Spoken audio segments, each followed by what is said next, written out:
Hi everyone, welcome to my channel. ತಮ್ಮೆಲ್ಲರಿಗೂ ಸ್ವಾಗತ. 27ನೇ ಶೈಕ್ಷಣಿಕ ಸಾಲಿನ ವಿವಿಧ ಇಲ್ಲಿ ಏಕಲವ್ಯ ಮಾದರಿ ವಸತಿ ಶಾಲೆಗಳ ಪ್ರವೇಶಕ್ಕೆ ಸಂಬಂಧಪಟ್ಟ ಹಾಗೆ ಈಗಾಗಲೇ ಪ್ರೊವಿಷನಲ್ ಸೆಲೆಕ್ಷನ್ ಲಿಸ್ಟನ್ನು ಕರ್ನಾಟಕ ಪರೀಕ್ಷಾ ಪ್ರಾಧಿಕಾರ ಇವರು ಬಿಡುಗಡೆಗೊಳಿಸಿರುತ್ತಾರೆ. ಇಲ್ಲಿ ಏಪ್ರಿಲ್ 16, 2026 ನಿನ್ನೆ ಈಗಾಗಲೇ ಫಸ್ಟ್ ರೌಂಡ್ ಕೌನ್ಸಿಲಿಂಗ್ ಲಿಸ್ಟ್ ಈಗ ರಿಲೀಸ್ ಆಗಿರುತ್ತದೆ.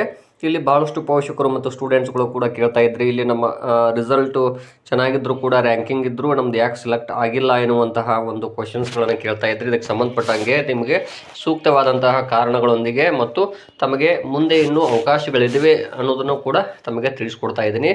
ಇಲ್ಲಿ ನೋಡ್ಬೋದು, ನಮ್ಮ ಕರ್ನಾಟಕದಲ್ಲಿರುವಂಥ ಒಟ್ಟು 12 ಏಕಲವ್ಯ ಮಾದರಿ ವಸತಿ ಶಾಲೆಗಳಿದಾವು. ಅವು ಎಲ್ಲೆಲ್ಲಿ ಇದಾವೆ ಅಂದರೆ ನೋಡ್ಬೋದು, ಕೊಡಗು, ಚಿಕ್ಕಮಗಳೂರು, ಮೈಸೂರು, ಚಾಮರಾಜನಗರ, ಚಿತ್ರದುರ್ಗ, ಬಳ್ಳಾರಿ, ಕೋಲಾರ, ರಾಯಚೂರು, ತುಮಕೂರು ಮತ್ತು ಯಾದಗಿರಿ, ಗುಲ್ಬರ್ಗ ಹಾಗೂ ಬೆಳಗಾವಿ. ಒಟ್ಟು ಇರುವಂತಹ ಲಭ್ಯವಿರುವ ಸೀಟುಗಳು 720 ಸೀಟುಗಳು. ಅಂದರೆ ಪ್ರತಿಯೊಂದು ವಸತಿ ಶಾಲೆಯಲ್ಲಿ 60 ಸೀಟುಗಳಿದಾವೆ. ಟೋಟಲ್ ಸೀಟುಗಳ ಸಂಖ್ಯೆ 720 ಸೀಟುಗಳು. ಇಲ್ಲಿ ಅಂದ್ರೆ ನೋಡ್ತಾ ಹೋಗೋದಾದರೆ ನೋಡ್ಬೋದು, ಒಟ್ಟು ಸೀಟುಗಳ ಸಂಖ್ಯೆ 60 ಸೀಟುಗಳು ಲಭ್ಯ ಇದಾವೆ 2026-27ನೇ ಶೈಕ್ಷಣಿಕ ಸಾಲಿನಲ್ಲಿ.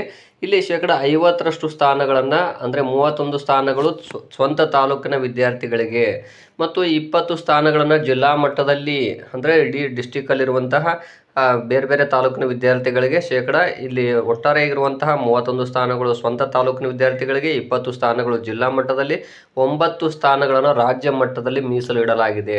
ಅಂದರೆ ಯಾಕಂದರೆ ಇದು ಇರುವುದೇ ಕೇವಲ 12 ಜಿಲ್ಲೆಗಳಲ್ಲಿ ಇದಾವೆ. ಹಾಗಾಗಿ 12 ಜಿಲ್ಲೆಗಳಂದ್ರೆ ಪ್ರತಿಯೊಂದು ತಾಲೂಕಿಗೆ ಒಂದೊಂದಿಲ್ಲ, ಒಂದು ಜಿಲ್ಲೆಗೆ ಒಂದು ಶಾಲೆ ಇರುವುದರಿಂದಾಗಿ ತಾವುಗಳು ಅರ್ಥ ಮಾಡ್ಕೊರಿ, ಇಲ್ಲಿರುವಂಥ ಸೀಟುಗಳನ್ನು ಅದೇ ತಾಲೂಕಿನವರಿಗೆ 100% ಕೊಡೋದಿಲ್ಲ. ಅಲ್ಲಿರುವಂಥ 60 ಸೀಟುಗಳಲ್ಲಿ 31 ಸೀಟುಗಳನ್ನು ಸ್ವಂತ ತಾಲೂಕಿನ ವಿದ್ಯಾರ್ಥಿಗಳಿಗೆ, 20 ಸ್ಥಾನಗಳನ್ನು ಬೇರೆ ಬೇರೆ ತಾಲೂಕಿನ ಎಲ್ಲ ತಾಲೂಕುಗಳಿಗೆ ಸಮನಾಗಿ ಹಂಚ್ತಾರೆ. ಅದೇ ರೀತಿ 9 ಸ್ಥಾನಗಳನ್ನು ರಾಜ್ಯ ಮಟ್ಟದಲ್ಲಿ ಮೀಸಲು ಇಡಲಾಗಿರುತ್ತೆ. ಹಾಗಾಗಿ ತಾವುಗಳು ಇಲ್ಲಿ ತಿಳ್ಕೋಬೇಕು, ನಿಮ್ಮ ಮಗ ಅಥವಾ ಮಗಳು ಯಾಕೆ ಸೆಲೆಕ್ಟ್ ಆಗಿಲ್ಲ ಅನ್ನೋದಕ್ಕೆ ಇದು ಕಾರಣ ಇರುತ್ತೆ. ಯಾಕಂದ್ರೆ out of taluk, out of ಡಿಸ್ಟಿಕ್ಕಿಂದ ಕೂಡ ಆಯ್ಕೆ ಮಾಡಲಾಗಿದೆ. ಹಾಗಾದರೆ ಇಲ್ಲಿ ರಿಸಲ್ಟ್ ಏನು ಬಿಟ್ಟಿದ್ದಾರೆ, ಆ ರಿಸಲ್ಟನ್ನು ನೋಡ್ತಾ ಹೋಗೋದಾದರೆ ಒಟ್ಟು ಸ್ಥಾನಗಳ ಸಂಖ್ಯೆ ಎಷ್ಟಿದಾವೆ ಅಂದರೆ ಇಲ್ಲಿ 60 ಸ್ಥಾನಗಳು. 60 ಇದಾವೆ ಅಂದರೆ ಇಲ್ಲಿ ಏನು ಮಾಡ್ಬೇಕು ತಾವು ಕೂಡ ಗಮನಿಸಬೇಕು. ಇವತ್ತೇನು ಲಿಸ್ಟ್ ಬಿಟ್ಟಿದ್ದಾರೆ ಕೇವಲ 53, 55 ಈ ರೀತಿ ಲಿಸ್ಟ್ ಬಿಟ್ಟಿದ್ದಾರೆ. ಹಾಗಾಗಿ ನೀವು ನೆನಪಿಟ್ಕೊಡ್ರಿ, ಇನ್ನೂ ಇದು ಸಂಪೂರ್ಣ ಲಿಸ್ಟ್ ಅಲ್ಲ. ಹಾಗಾಗಿ ಇಲ್ಲಿ ಪ್ರತಿಯೊಂದು ವಸತಿ ಶಾಲೆಯಲ್ಲಿ 60 ಸೀಟುಗಳಿದಾವೆ. ಬಟ್ ಅವರು ಬಿಟ್ಟಿರುವ ಲಿಸ್ಟ್ ಕೇವಲ ನೋಡ್ತಾ ಹೋದರೆ ಪ್ರತಿಯೊಂದು ಜಿಲ್ಲೆಯಲ್ಲಿ 54, 55, 53 ಸೀಟುಗಳನ್ನು ಇಲ್ಲಿ ರಿಲೀಸ್ ಮಾಡಿರ್ತಾರೆ.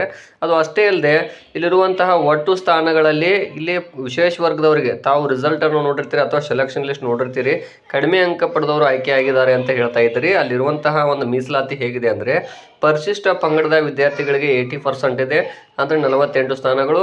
ಮತ್ತು ನೈಜ, ದುರ್ಬಲ, ಬುಡಕಟ್ಟು ಸಮುದಾಯದ ವಿದ್ಯಾರ್ಥಿಗಳಿಗೆ 5% ಇದೆ, ಅಂದರೆ 3 ಸ್ಥಾನಗಳು. ಇಲ್ಲಿ ಡಿನೋಟಿಫೈಡ್ ಅಲೆಮಾರಿ, ಅರೆ ಅಲೆಮಾರಿ ವಿದ್ಯಾರ್ಥಿಗಳಿಗೆ 5% ಅಥವಾ 3 ಸ್ಥಾನಗಳು. ಇನ್ನು ಇಲ್ಲಿ ಎಡಪಂಥೀಯ, ದಂಗೆ, ಉಗ್ರವಾದ, ಕೋವಿಡ್ನಿಂದ ಪೋಷಕರ ಮೃತಪಟ್ಟು ಅನಾಥವಾಗಿರುವ ಮಕ್ಕಳಿಗೆ ಮತ್ತು ಇಲ್ಲಿ ವಿಧವೆಯರ ಮಕ್ಕಳು, ವಿಕಲಚೇತನ ಪೋಷಕರ ಮಕ್ಕಳು, ಅನಾಥ ಮಕ್ಕಳಿಗೆ ಇಲ್ಲಿ 7% ಮೀಸಲಾತಿ ಇರುತ್ತೆ, ಅಂದರೆ 4 ಸ್ಥಾನಗಳು ಅಂದ್ಕೊಡ್ರಿ. ಇನ್ನು ಭೂದಾನಿಗಳ ಮಕ್ಕಳು ಇಲ್ಲಿ 3% ಅಂದರೆ 2 ಸ್ಥಾನಗಳು. ಟೋಟಲ್ ಆಗಿ 60 ಸ್ಥಾನಗಳು ಈ ರೀತಿ ಮೀಸಲು ಇಡಲಾಗಿದೆ. ಹಾಗಾಗಿ ಇಲ್ಲಿ ಏಕಲವ್ಯ ಮಾದರಿ ವಸತಿ ಶಾಲೆ ಎಕ್ಸಾಮ್ ಬರೆದಂಥ ವಿದ್ಯಾರ್ಥಿಗಳು, ಅದರಲ್ಲೂ ಕೂಡ ಪ್ರವೇಶ ಪರೀಕ್ಷೆಯಲ್ಲಿ ಪಡೆದ ಅಂಕಗಳು ಮತ್ತು ಅವರು ಅಭ್ಯರ್ಥಿಯು ಸೇರ ಬಯಸುವ ವಸತಿ ಶಾಲೆಗಳ ಶಾಲಾವಾರು ಆದ್ಯತೆ ಆಗಿರ್ಬೋದು ಮತ್ತು ಸರ್ಕಾರ ಅವರಿಗೆ ನಿಗದಿಪಡಿಸಿದ ಮೀಸಲಾತಿ, ಇವುಗಳ ಎಲ್ಲ ಅಂಶಗಳ ಆಧಾರದ ಮೇಲೆ ಸೀಟ್ ಮ್ಯಾಟ್ರಿಕ್ಸನ್ನು ಸಿದ್ಧಪಡಿಸಿ ಗಣಕೀಕೃತ ಸ್ವಯಂ ಆಯ್ಕೆ ಕಂಪ್ಯೂಟರೈಸ್ಡ್ ಆಟೋ ಸೆಲೆಕ್ಷನ್ ಮೂಲಕ ಪಾರದರ್ಶಕವಾಗಿ ಸೀಟು ಹಂಚಿಕೆಯನ್ನು ಮಾಡಲಾಗುತ್ತದೆ ಅಂತ ಅವರು ತಿಳಿಸಿರುತ್ತಾರೆ. ಆದ್ದರಿಂದ ಇಲ್ಲಿ ಬೇರೆ ಬೇರೆ ಡಿಸ್ಟಿಕ್ಕು, ತಾಲೂಕಿಂದ ವಿದ್ಯಾರ್ಥಿಗಳನ್ನು ಆಯ್ಕೆ ಮಾಡಿರುವ ಕಾರಣಕ್ಕಾಗಿಯೇ ಇಲ್ಲಿ ತಮ್ಮ ಮಗ ಅಥವಾ ಮಗಳು ಸೆಲೆಕ್ಟ್ ಆಗಿಲ್ಲ ಅಂತ ಅನ್ಕೋಬೇಕು ತಾವು. ಇದು ಅಷ್ಟೇ ಅಲ್ಲ, ಇದು ಕೇವಲ ಮೊದಲ ಸುತ್ತಿನ ಸೀಟು ಹಂಚಿಕೆ ಆಗಿರುತ್ತೆ. ಇವ್ರಿಗೆ ಇನ್ನೂ ಟೈಮ್ ಕೂಡ ಕೊಟ್ಟಿಲ್ಲ ಅಡ್ಮಿಷನ್ ಮಾಡಲಿಕ್ಕೆ, ಎಲ್ಲಿಂದ ಎಲ್ಲಿವರೆಗೂ ಅಂತ. ಇನ್ನೂ 1-2-3 ದಿನ ವೇಟ್ ಮಾಡಿ ಇವತ್ತು ಅಥವಾ ನಾಳೆ ಅಥವಾ ಸೋಮವಾರ ಒಳಗಾಗಿ ಇವ್ರಿಗೆ ಡೇಟನ್ನು ಕೊಡ್ತಾರೆ, ಯಾವ ಡೇಟಿಂದ ಯಾವ ಡೇಟ್ವರೆಗೂ ಅಂತ. ಅವರು ಅಡ್ಮಿಷನ್ ಮಾಡಿದ ನಂತರ ಮತ್ತೆ ನಿಮಗೇನಾಗುತ್ತೆ, ಸೆಕೆಂಡ್ ರೌಂಡ್ ಕೌನ್ಸಿಲಿಂಗ್ ಲಿಸ್ಟನ್ನು ಬಿಡುಗಡೆ ಮಾಡ್ತಾರೆ. ಕೆಲವು ವಿದ್ಯಾರ್ಥಿಗಳು ಅಡ್ಮಿಷನ್ ಮಾಡದೇ ಇರಬಹುದು. ಅವಾಗ ಏನಾಗುತ್ತೆ, ನಿಮ್ಮ ಮಗ ಅಥವಾ ಮಗಳು ಅವರ ಹಿಂದಿನ ರ್ಯಾಂಕಿಂಗ್ ಇತ್ತು ಅಂದರೆ ನಿಮ್ಮದು ಪರಿಗಣಿಸ್ತಾರೆ ಸೆಕೆಂಡ್ ರೌಂಡ್ ಕೌನ್ಸಿಲಿಂಗ್ ಲಿಸ್ಟ್ನಲ್ಲಿ ಅಂತ ತಿಳಿಸ್ತಾ ಇದ್ದೀನಿ. ಅಷ್ಟೇ ಅಲ್ಲದೆ ಇದು ಎಲ್ಲ ಏನು ಏಕಲವ್ಯ ಮಾದರಿ ಇದು ಅಡ್ಮಿಷನ್ ಮುಗಿದ ನಂತರ ಇಲ್ಲಿ ವಿವಿಧ ಮೊರಾರ್ಜಿ ವಸತಿ ಶಾಲೆಗಳ ಅಡ್ಮಿಷನ್ ಇಲ್ಲಿ ಬಿಡುಗಡೆ ಆಗುತ್ತೆ. ಹಾಗಾಗಿ ಇಲ್ಲಿ ಎಲ್ಲ ಮೀಸಲಾತಿ ನೋಡ್ತಾ ಹೋಗಿ ಈ ರೀತಿ ಮೀಸಲಾತಿ ಇರುವುದರಿಂದಾಗಿಯೇ ಇಲ್ಲಿ ಕೆಲವು ವಿದ್ಯಾರ್ಥಿಗಳು ಸೆಲೆಕ್ಟ್ ಆಗಿಲ್ಲ ಅಂತ ಹೇಳ್ಬೋದು. ವಿಶೇಷ ವರ್ಗಕ್ಕೆ ಸಾಕಷ್ಟು ಅವಕಾಶಗಳಿದಾವೆ ಇಲ್ಲಿ. ಅದಷ್ಟೇ ಅಲ್ಲದೆ out of taluk, out of district ವಿದ್ಯಾರ್ಥಿಗಳಿಗೂ ಇಲ್ಲಿ ಮೀಸಲಾತಿ ಇರುವುದರಿಂದಾಗಿ ಒಟ್ಟು ಇರುವುದೇ 12 ಜಿಲ್ಲೆಗಳಲ್ಲಿ ಒಂದೊಂದು ಶಾಲೆ ಇದಾವೆ. ಟೋಟಲ್ ಆಗಿ 720 ಸೀಟುಗಳನ್ನು ಹಂಚಬೇಕಾಗಿದೆ ಅವರು. ಹಾಗಾಗಿ ಇಲ್ಲಿ ಬಹಳಷ್ಟು ವಿದ್ಯಾರ್ಥಿಗಳು ಸೆಲೆಕ್ಟ್ ಆಗಿಲ್ಲ. ಅದು ಅಷ್ಟೇ ಅಲ್ಲದೆ ಸೇಮ್ ಅಂಕಗಳನ್ನು ಪಡೆದಾಗ ಅಲ್ಲಿ ಕೂಡ ಇಲ್ಲಿ ಸ್ವಲ್ಪ ವಿದ್ಯಾರ್ಥಿಗಳಿಗೆ ಕನ್ಫ್ಯೂಸ್ ಆಗಿದೆ ಅಂತಲೇ ಹೇಳ್ಬೋದು.